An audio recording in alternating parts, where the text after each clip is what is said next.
it's just recording. It's just started recording now. Yes, so let's just quickly go back. So we're doing our diagonals one. So we're going to use a 10 by 10 and we want diagonal left and diagonal right to add up how many seats were taken in those diagonals. Our left one is row 1, column 1, row 2, column 2, row 3, column 3. So the left diagonal, the row is equal to the column. While with our right diagonal, this is row 1, column 10, row 2, column 9. So if we add them, you'll see you'll always get 11. So that's the only ones where you'll get one more than the amount of rows or columns you've got. So in this case, we want to now do that. So when we go in, we create our variables. We just want to count how many seats were taken. So it's a normal integer. The seats either taken or not taken. So it will be an integer answer. We need to initialize our variables. And I said we're going to stick with our 1 to 10 by 1 to 10. So there's 10 rows, 10 columns we're going to work with. But we only want to count when the seats are taken. So that means we have to only when in our array at that position, if the seat is taken, then we just want to go see. If the row is equal to the column, then we want our diagonal left to be increased. Or if our row and our column is equal to 11, then we want our diagonal right. Hey, so my memo is a bit wrong, guys. I don't know if any of you picked that up. That should have been diagonal right there. And then we want to just display our diagonal left and our diagonal right. So in theory, we want to now look at hyperthreading, but there's another term called pipelining. Can anybody remember what pipelining does? No. Okay, so what pipelining does, the definition is it allows us to start a next thread before the previous one was done.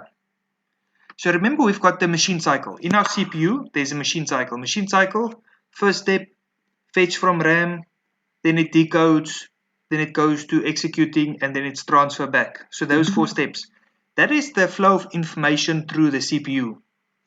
So now, in the past, when you started with when the one was fetched, it had to be decoded, executed, and only when it's transferred back, you could fetch the next one. But now, thanks to pipelining allowed us to, we'll fetch instruction A. When instruction A goes to decoding, we can fetch instruction B. And then A will go to executing, B will go to decoding, and then C can be fetched so long. So it's sort of like a whole manufacturing plant. You can start the next process or the next thread before the previous one is done. But now you still only got like one manufacturing belt, as I can say. So this is because remember, all these technologies, all these terms are sort of mixed up. So we get the other one that's called multiprocessing. Multiprocessing tells us we've got more than one CPU core. So now that means you've got more than one belt that you can process. Remember the machine cycle I'm just talking about now. Machine cycle is the CPU's cycle. So if you've got a CPU with 4 cores, you've got 4 of them basically. Each CPU core will fetch information, then they'll decode and execute and then transfer back. So what pipelining does, it allows us to start the next one before the previous one is done. And then what hyperthreading does, in our CPU, we've got registers, basically where the information that we're busy with now is stored, and it's the fastest type of memory. So hyperthreading allowed us to have 2 sets of registers. So now suddenly we can fetch 2 pieces of information for one CPU core. So that one core can now fetch 2 pieces of information because there's 2 sets of registers for it. Even though it will still only process one at a time because it's still just one core, but you can fetch 2 because there's 2 chunks of registers that they can utilize. They realized that the CPUs could, as technology improved, they could do something with the registers. They could make it bigger. But the CPU couldn't handle so much information being processed at the same time. CPUs got faster, so it can go quicker through the information, but it can't execute more than that. If you take a 64-bit operator, it can't process more than 64 bits at a time in every millisecond. But now you've got two registers, so the information's already there, ready to be processed. So it helps the CPU to process faster because the information is already there waiting to be processed when the first one is done. I don't know if that sort of helps you.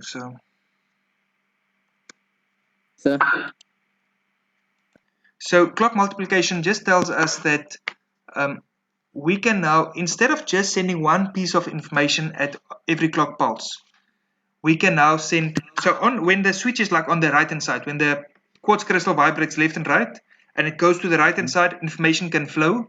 The stuff the CPU can now do, let's say the clock multiplication is times 10. That means the CPU will get 10 pieces of information at that stage.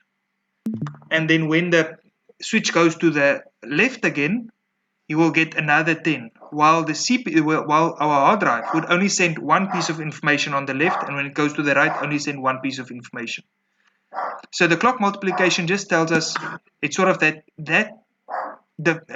component, which is normally our CPU, will get more information and can process more information on every clock pulse. And that's how it helps that faster component to work faster, even though it's in the same sequence as all the other components. Can you increase clock multiplication, Joe? When you overclock something, that's what they do. They try to, because what you do when you overclock it, you actually send it more information to process faster. You'll see normally they talk about you increasing voltage and stuff, because there's a combination between that. So they do increase the clock multiplication. They also increase the speed at which the quartz crystal vibrates, which is not good, but it makes your computer work faster. Normally, the clock multiplication by itself won't work necessarily, because it's already set, the manufacturer sets it to its optimal state. So if you make it higher, you're going to send more information to your CPU that your CPU won't be able to manage. So normally that multiplication will only maybe change when you overclock something and you increase the voltage, and then that could have an effect on the multiplication. But yeah, you don't actually adjust that at any stage. I'm not sure if you can put it lower. Higher won't be possible because it will actually just not work. Lower could be if you want to, I don't know, throttle your computer to make it work slower to last longer. But yeah, I haven't heard about that yet. I'm not too sure, but yeah. Sir? Yes. So basically, the pad to the CPU receives much more data than other pads, the buses basically. Yes. Yeah. The CPU receives. Yes, you remember when we spoke about buses, when we learned about buses, I think in grade 10 or grade 11, the bus between our RAM and CPU is actually called a point-to-point, because they are dedicated. Yeah, so they just between those two, so that there's no interference, because so much information. And even the name of that whole section is called actually the front side bus, FSB. So even that bus there, those point-to-point connectors, are normally of a better quality than all the other buses, so that they can also even be faster. So good motherboard. Yeah, most probably. Yeah, so they'll use their best conductors in those buses or point-to-point connections, because they have to send so much information so much faster. While our other buses are much longer, so that's why less information goes, so that it can take its time to get where it needs to be. Oh, I see. That's what clock multiplication is, where the crystal quartz directs the traffic more to the CPU than the other slower components. Clock multiplication just allows more information to be sent on every clock pulse, or on every pulse of the quartz crystal, of the machine system clock. So on any heat of the system clock, more information goes to the CPU than it would go between any other components because of clock multiplication. It multiplies the amount of information that can be sent. Oh, I see. And the slower ones gets fewer Yes. data Yep, that's pulses. correct. Okay. Thank you, sir. No problem. Okay, we're good. Okay, Ja, so meneer. yes. Okay, cool. Ja. Jy het jy vraagie? Nee meneer, ek wil net wag, ek het 'n vraag. Meneer, wat is die verskil as jy jou CPU verander van 32 bit af na 64 toe? Wat se impak het? Okay, so the question, what impact would it have when you change your system from a 32-bit system to a 64-bit system? So, firstly, requirements. Your CPU must be 64-bit compliant, and your operating system needs to be 64-bit compliant. So you need both of them. The main one is actually sort of the CPU, because if the CPU cannot handle 64 bits of information at every time, you can't actually force it on him. So you'll see, if you've got an old CPU that's still 32-bit and you try to install a 64-bit operating system, it actually gives you an error. I tried it once. You can't even install that operating system. They tell you the hardware requirements are not met. So your CPU must be 64-bit. Then you can install a 64-bit operating system. What it does, 32-bit, remember you can only go up until 4 gigabytes of RAM. So once you upgrade to the 64-bit, you can go more. Somebody did actually Google it for me a while ago, but it's a lot. Like the limit for 64-bit is like, I don't know, in the thousands of RAM before you, like a terabyte of RAM that's needed before you reach the limit. So while with the 32-bit, 4 gigabyte was max. You can't go more than that. So when you change over, you can have more RAM. So already with that, because of the more RAM, your computer will be faster. But a 64-bit thing tells you, or a system tells you can send more information. Your CPU can process bigger chunks of data at the same time. So your CPU will also be faster. So everything, if you upgrade to 64-bit, your whole system should be much faster than it was on a 32-bit one. If you've got a 64-bit CPU, but the operating system you load is a 32-bit one, you're actually going to put your CPU on like a holiday, because he can handle 64 bits of information at any one time, but you're only going to send him 32 bits. Because if you remember in grade 10, for your when we spoke about operating systems, your operating system's got 6 functions, and one of them is application management, other one is memory management, and another one is processing management. So your operating system actually determines which applications run and which of them goes to RAM and which of those things in RAM goes to the CPU. So if you've got a 32-bit operating system, your operating system only will allow 32 bits moving around to the CPU at any one time. So your whole system will be much slower and your CPU will actually be working not to the optimal performance.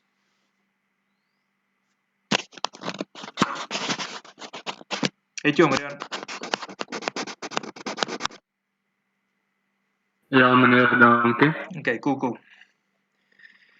Okay, so just to clarify, to show you, I put a link on the wall for this thing where before the Discord one, there's this one, your textbooks. So there's a link to your Google Drive. So you'll see if you go to classwork and you go to class drive folder, and we wait for the slow PC.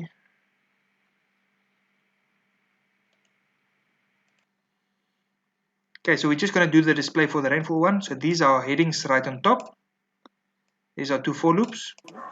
We've got 9 rows and 4 columns. So for each row, this is at the start of each row. At the start of each row, we want the provinces now. And we've got the provinces in an array already for us. So now what we can do is, we created our this for display. So you can just say this must get the value of our province at position R. 1. Oh, yeah. And then maybe add the #9 to have a tab after. So this will then now put, see province R, so it will put province 1 and then province 2 and then province 3 and then province 4 and then province 5, and when it goes through them at the beginning of each row.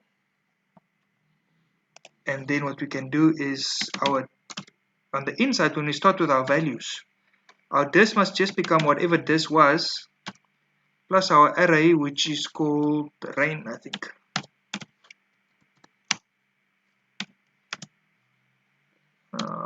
Rain R, C. But remember, our rain is an integer, so we just need to into string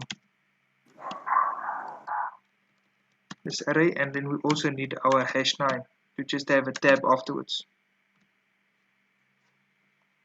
What did I forget here?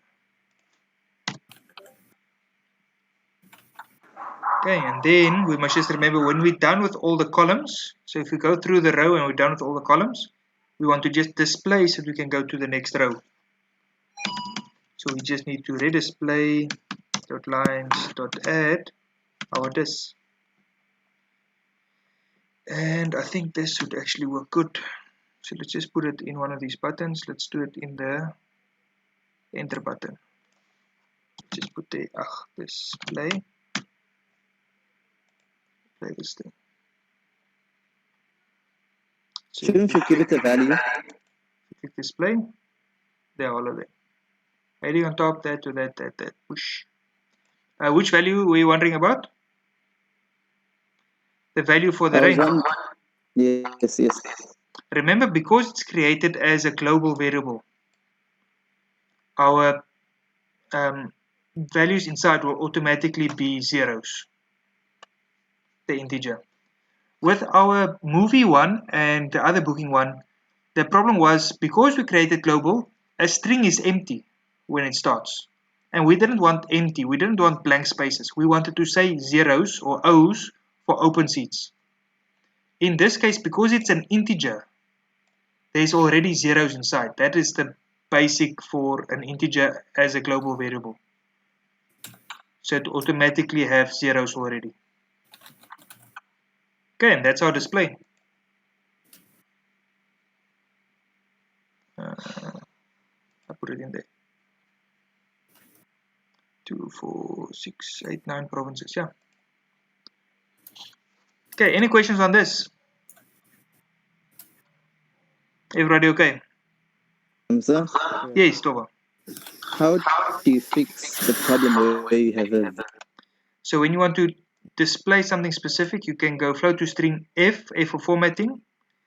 It will display this value. Then you say comma.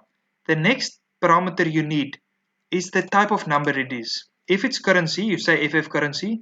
So this is for floating format and then type, which is currency.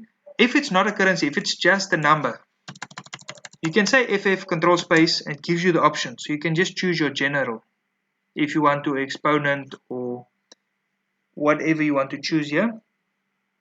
Let's say FF number. And then what you have to do is, the next two parts are basically for rounding off. This will actually round off for you as well. Your first number will be a big number like 9, and your second one, if you want it to 2 decimal places, then we'll put a 2 there.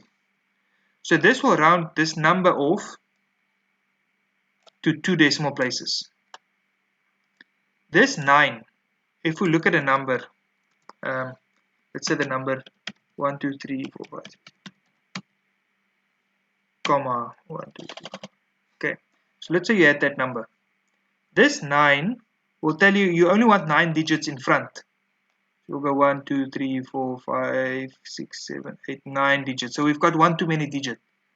So what this will actually do is, it will say 1, 2, 3, 4, 5, 6, 7, 8, 9, and then E1. So meaning it's that number times 10 to the power of 1, and then it will round it off to 2 decimal places. So the 2 tells you how many places after the comma, and the 9 tells you how many places before the comma. So if you, in my case, if you did this where you only had 1 there, it would say 1 e to the power of 10. So it sort of rounds off the left hand side, if you understand what I'm saying. Yes. So with this I one, was asking for a string. strings. No, Yes. no strings. There's not much you can do. You'll have to, I don't know, play around with it. There's nothing for a string. You'll use like if statements. If the string is with length, if the string is longer than 5, put 2 tabs. But if it's shorter, just put 1 tab or whatever. Or if it's shorter, put 2 tabs, and when it's longer, just 1 tab. So you use if with length to see how long the string is to be able to display it nicely.